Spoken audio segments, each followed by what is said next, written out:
This is a sublime world, in a type of subconsciousness of the human mind. Subjects float from an inner within to vast plains. This world is a dream, or dream-like lunacy, flowing lucidly across the surface, exempted from a maddening mind. To see and to submerged into this world, we are offered the eyes of a dreaming man and the consciousness of an awakened one. Awakened in a sense not of physical responsiveness, but awakened to realize our own place in this exceeding and infinite universe.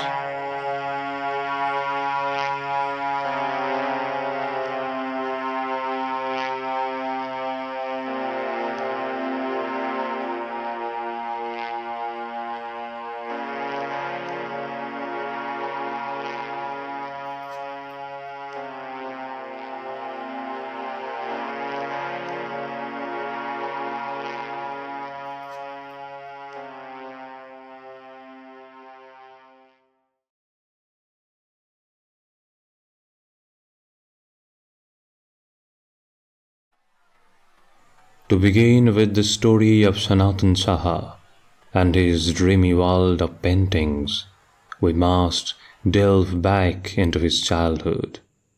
Today, he is known nationwide for his paintings, exhibited across the globe and discussed in both writing and speech.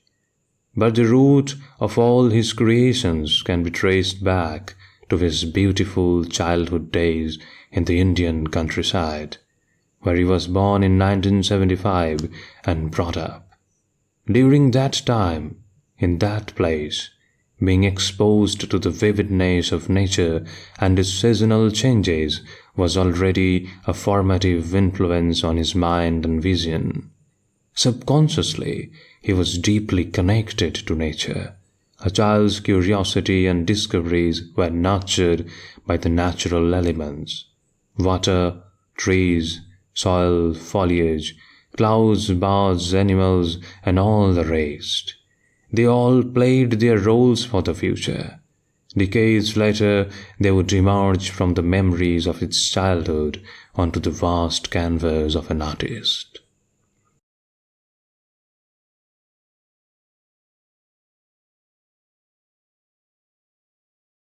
ছোটোবেলাটা যদি আমি বলি, আমার ছোটোবেলার লাইফটা, সেটা তো ছবি আঁকার লাইফ নয়, জাস্ট মজা করার। মানে ছবি কিছু জানতামই না, সহজ পাঠের বই দেখেছি, কিন্তু ওটা যে ছবি সেটাও জানতাম না। মানে এতটাই আমাদের কমিউনিকেশনে, মানে আর্ট ওয়ার্ল্ড থেকে এতটাই দূরত্ব ছিল যে ওটা নন্দলাল বসুর আঁকা ছবি সেটাও পরিষ্কার জানা ছিল না। এটা মনে হয় মেশিনে কোনো বানানো এরকম। ছবি বলতে আমরা কি বুঝতাম তখন? কারো পোর্ট্রেট আঁকা, কোনো ছবি দেখে ছবি আঁকা, এইগুলো আমার কাছে তখন মেয়ে নিয়েছিল। যে কিন্তু সবসময় ছবি আঁকতাম, মানে খাতার মধ্যে, অঙ্কের খাতার পিছন দিকে ছবি আঁকতাম। কখনো কখনো ওই ইট ভাঙা দিয়ে সিমেন্ট ছিল, সিমেন্টের মেঝে ছিল আমাদের দুর্গা ঠাকুরের সামনে, সেখানে ড্রয়িং করতাম।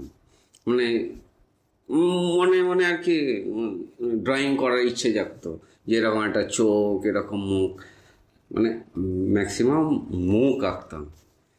মানে ছবির জগৎটাও এরকম ছিল। Saha started taking art as fun without any institutional schooling. Only with pen and paper he began drawing human figures and portraits. He was completely unaware that art, drawing, or even painting could actually be a career. It was the premature conception of that young boy who just loved doing it.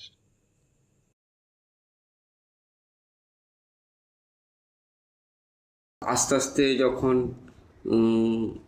6-এ পড়ি, high school 5-এ ভর্তি হয়েছি, তখন high স্কুলে গিয়ে আমাদের work এডুকেশনের খাতা ছিল, সেইগুলো সুন্দর করে ছবি আঁকতাম।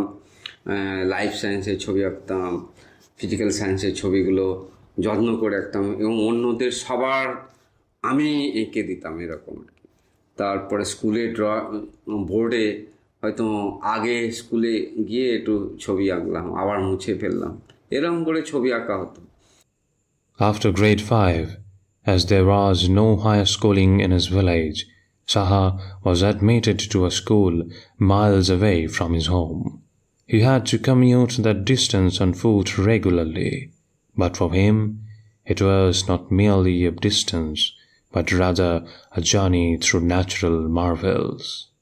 তো গ্রামে যেভাবে আমি মানুষ হয়েছি, ওই জল কাদায় এইগুলো কিছু বুঝতাম না, কিন্তু যখন পরে আমি একটু মানে ছবির জগতে যখন আস্তে আস্তে ছবিটা বুঝতে শিখলাম, তখন ওই সব শ্যাডো, মানে রিফ্লেকশন শ্যাডো, পুকুরে হয়তো সানলাইটটা পড়ছে, তার ছায়াটা একটা ওয়ালে পড়ছে, আমরা ওখানে দাঁড়িয়ে আছি, পিছন দিকে ওই ঢেউগুলোর শ্যাডোটাও চিকচিক করে ওয়ালে পড়ছে। তা এইগুলো ছবির মতো করে আমি ভাবতাম।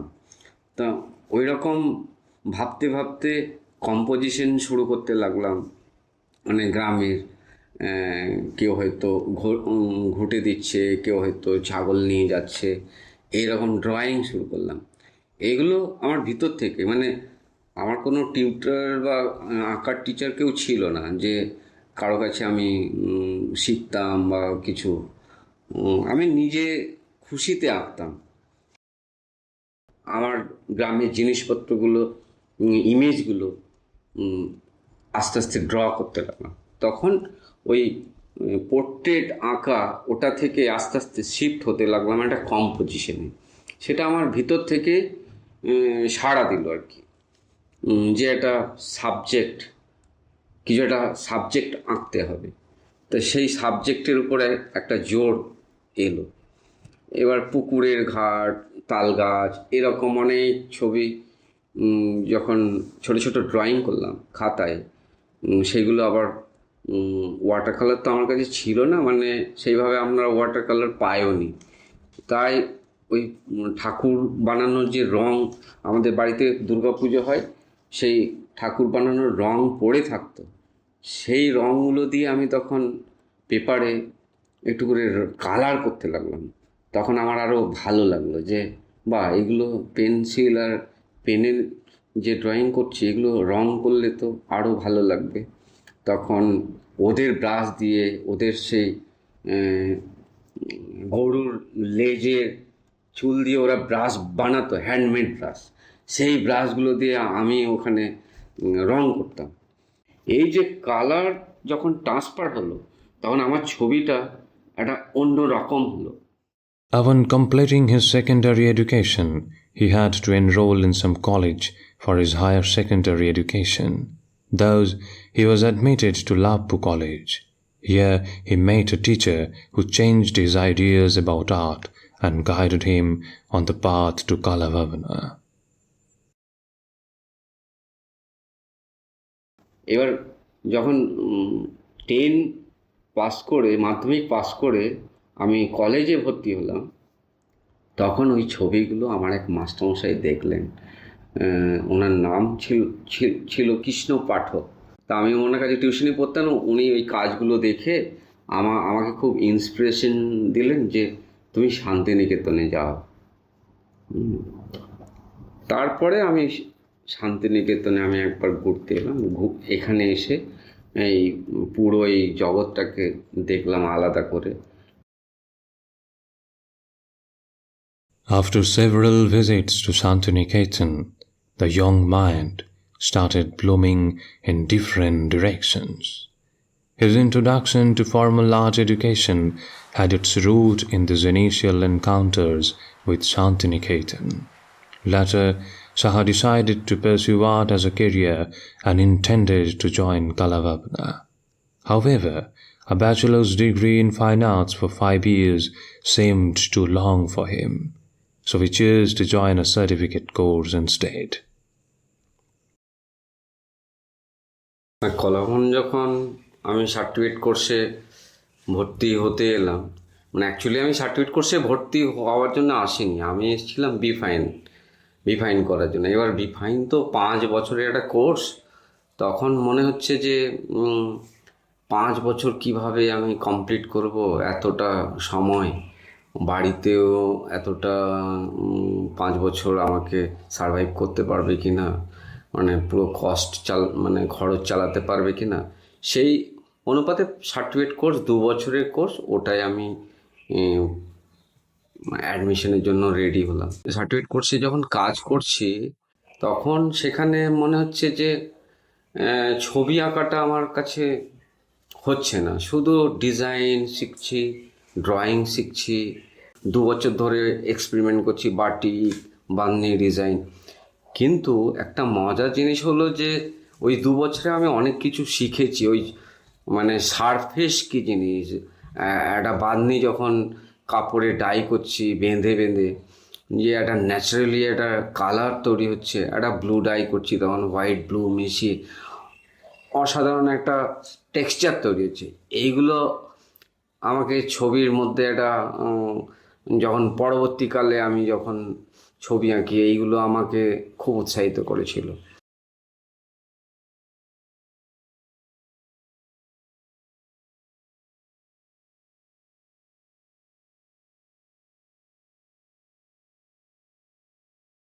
An artist is born when his blanks are filled. For thousands of years, artists have gone mad discovering the why. It is fundamental. It is epic. One can never achieve its answer without knowing oneself enough. And this is where artists either float or drown deeply. Saha, during his learning days in Kalababana, between his BFA and MFA, from 1997 to 2005, was grappling with the same dilemma that he had to resolve at any cost. বিফাইন না করলে আমি জানতেই পারতাম না যে ছবির ইতিহাস, মানে আমাকে কি নূতন করতে হবে এইটা জানতে পারতাম না। সার্টিফিকেট কোর্স করে ছবি আঁকা যায় বা ফ্রিল্যান্স করা যায়, কিন্তু হিস্ট্রি অফ আর্ট না পড়ে খুব ডিফিকাল্ট, মানে নূতন কিছু ভাবনা তৈরি করা। তাকে পড়াশুনো করতে হবে, তবেই সে একটা জায়গা স্থির করতে পারবে বা কি আমি নূতন কিছু দেব। তা ল্যাঙ্গুয়েজ একটা ইম্পর্টেন্ট ছবির ক্ষেত্রে, যেটা আমি বিফাইনে ঢুকে বুঝতে পেরেছি। প্রথম দিকে ছবি আঁকতাম পুরো পোর্ট্রেট, ল্যান্ডস্কেপ, সিনারি, মানে বিভিন্ন প্রকৃতির ছবি, ফ্লাওয়ার, এইসব ছবি আঁকতাম।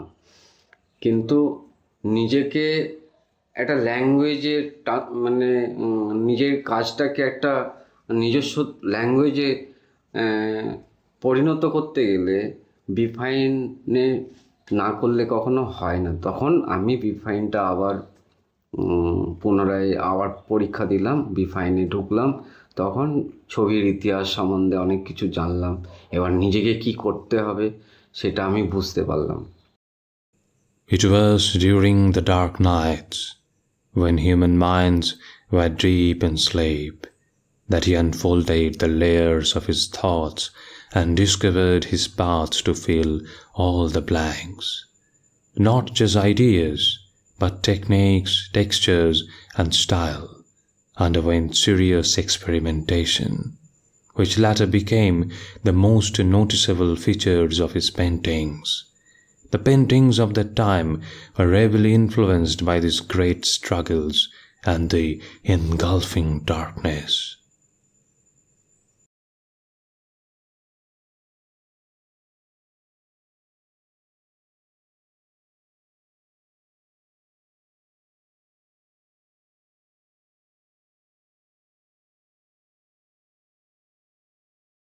মাস্টার্স কমপ্লিট করার পরে আমি ঠিক করলাম যে ছবি আঁকবো, কারণ ছবি এঁকে নিজেকে সারভাইভ করা যায় সেটা কিছু আগে বুঝেছিলাম, কিছু কাজ আমার বিক্রি হয়েছিল।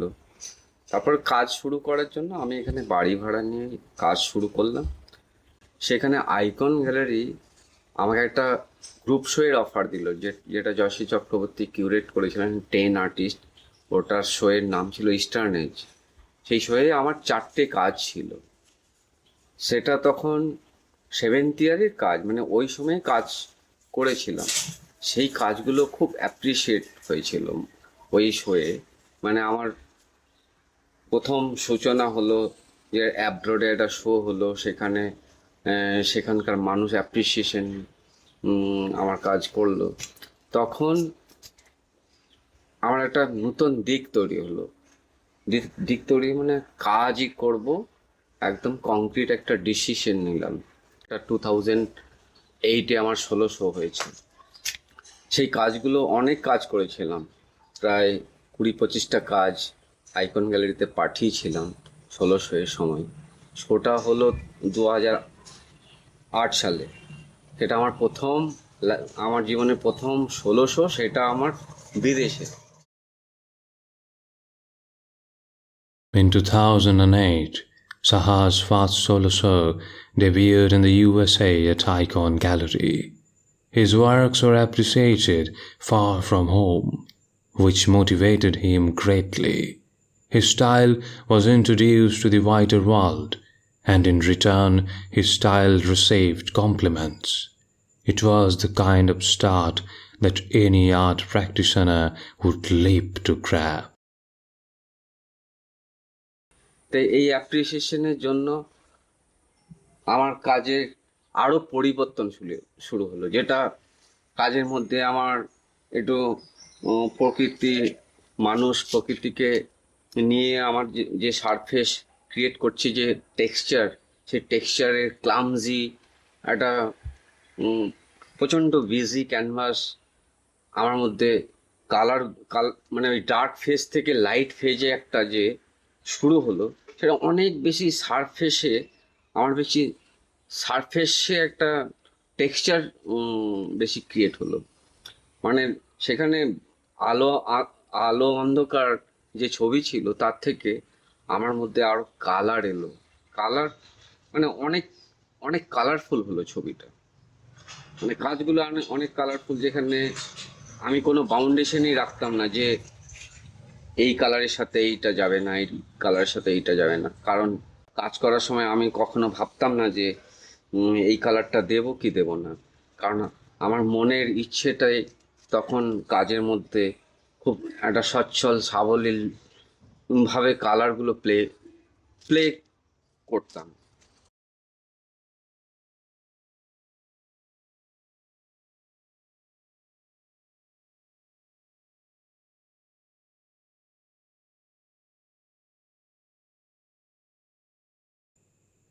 Saha's paintings possess strong and significant characteristics that immediately captivate our minds. We are subconsciously aware that it is obvious. It is his unmistakable signature. Beyond the concept or mood, which resembles a journey through dreams and a variety of subjects, the mediums that pave the translucent path are his texture, complexity, and color.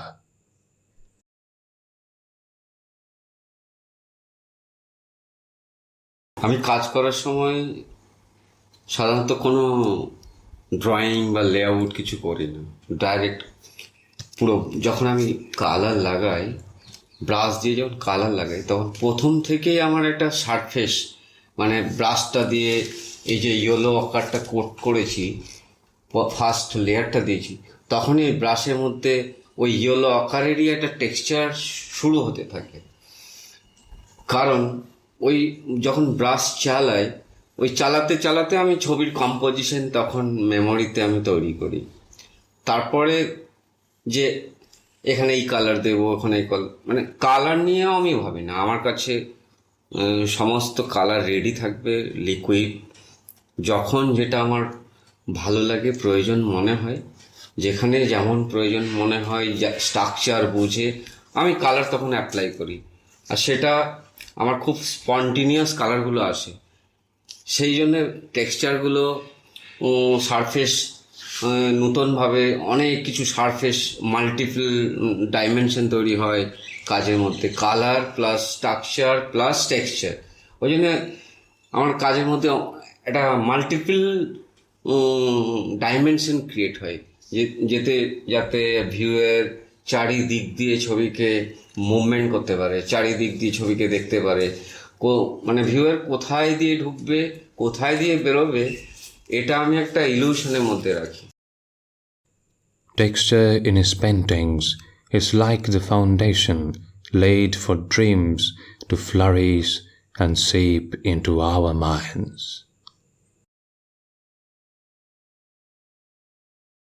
আর আমার বরাবর সারফেসটা ভালো লাগে, কারণ প্রকৃতিতে অনেক কিছু surface আছে যেগুলো আমাকে খুব আকৃষ্ট করে, মানে আমাকে খুব ভালো লাগে।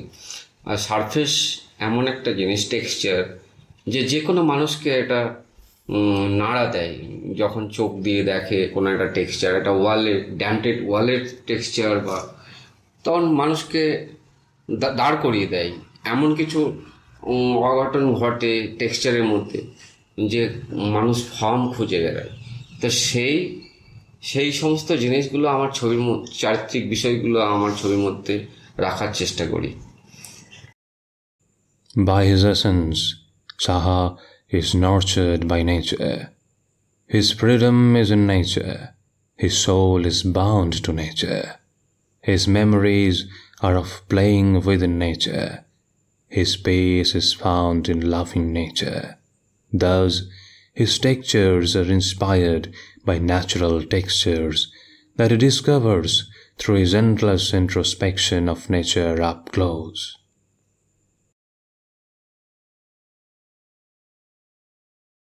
আমাদের বাড়িটা একদম পুকুরের ধারে, সানলাইটটা বিকালবেলায় এত সুন্দর আলো পড়তো পুকুরের মধ্যে, সেই আলোটা আবার রিফ্লেকশন হতো পুকুরের ঘাটে। কেউ যদি বাসন মাজতো বা কিছু, তার ঢেউটা যখন পড়তো ওই রিফ্লেকশনটা দেওয়ালে পড়তো। আর আমার অনেক ছোট ছোট বন্ধু ছিল, মানে আমাদের বয়সী সমবয়সী, তারা একসাথে আমরা বিভিন্ন রকম পোজে দাঁড়াতাম, সেই শ্যাডোটা একটা দেওয়ালে পড়তো। সেইগুলো তখন ছবির মতো ছিল, কিন্তু তখন তো বুঝতাম না। কিন্তু এখন ওই এলিমেন্টগুলো আমার কাছে খুব ইন্সপিরেশন, মানে আমাকে ছবি এখন ওইগুলো নিয়েই আমি কাজ করি। এখন মনে করি যে আমি যদি ওই সময়টাই আমি ফিরে যেতে পারি তাহলে আমার ছবি আঁকাটা সার্থক হবে। আমি চেষ্টা করছি ওই ছোটোবেলাটায় ফিরে যাওয়ার। তাই এতদিন আমি যা কাজ শিখেছি সব মানে ভুলে গিয়ে নূতন কিছু খোঁজার চেষ্টা করছি।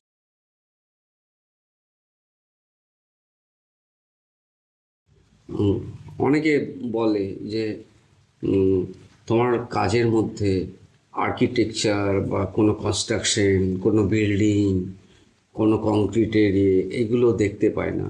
আমি ওইগুলো ছবিকে মনেই করিনি, কারণ আমার ওগুলো একদম ভালোই লাগে না।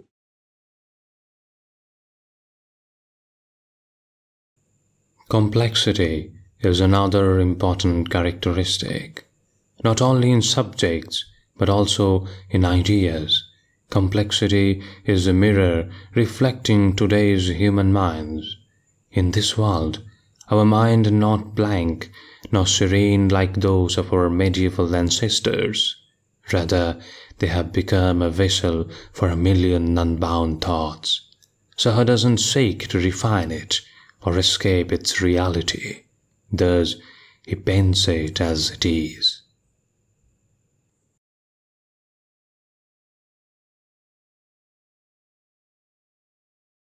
ছবির মধ্যে অনেকে বলে কমপ্লেক্সিটি, মানে আমরা এখনকার দিনে কমপ্লেক্সিটিতেই তো বাস করি। মানে এত চারিদিকে টাইম মানে বিজি, প্রত্যেকটা মানুষ ব্যস্ততার মধ্যে, প্রত্যেকটা সময় ব্যস্ত। তাহলে আমার কাজটা কেন বিজিনেস থাকবে না? আর আমি মনে করি আমার ছবি একদিনে মানুষ যাতে দেখে শেষ না করে, প্রত্যেক দিন নতুন নতুন কিছু এলিমেন্ট ছবির মধ্যে ঢুকে চারিদিকে ট্রাভেল করতে পারে মানুষ। প্রত্যেক দিন আমার ছবিকে দেখতে ইচ্ছে করে, দর্শক যেন কিছু খোঁজার জন্য প্রত্যেক দিন ছবিটাকে দেখে। ছবি নিয়ে বেশি কিছু বলতে আমি পারি না, কারণ আমি বলতে পারি না, লিখতে পারি না। আমি ছবিটা আঁকতে পারি, ছবি দেখে আমাকে মানুষ বুঝবে। আমাকে বলতে হবে। আমি যদি লিখতেই পারতাম, বলতে পারতাম, তাহলে ছবি আঁকতাম না। আমি রাইটার হতাম, আমি লেখক হতাম।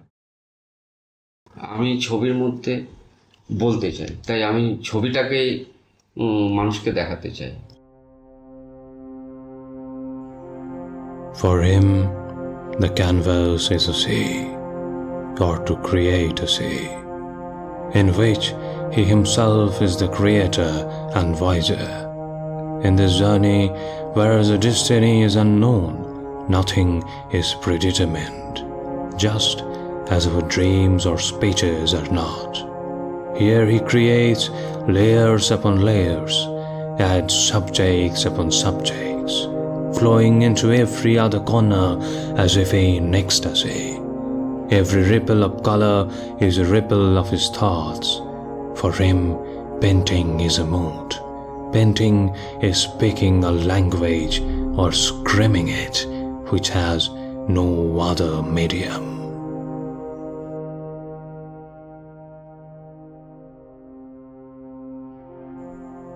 Saha is still on a voyage. He is unaware of where he is captaining his ship to, but it will undoubtedly be an unparalleled place. The greatness behind his humble and easy nature will become a world of brilliance, because he dwells in that one true fact. Humans are mortal animals. We die, we decay, we fade away with time. We are no more than time. We are too weak to be allowed to live forever. But maybe we can live beyond ourselves through what we create. Our creations may endure long. Time may pardon them.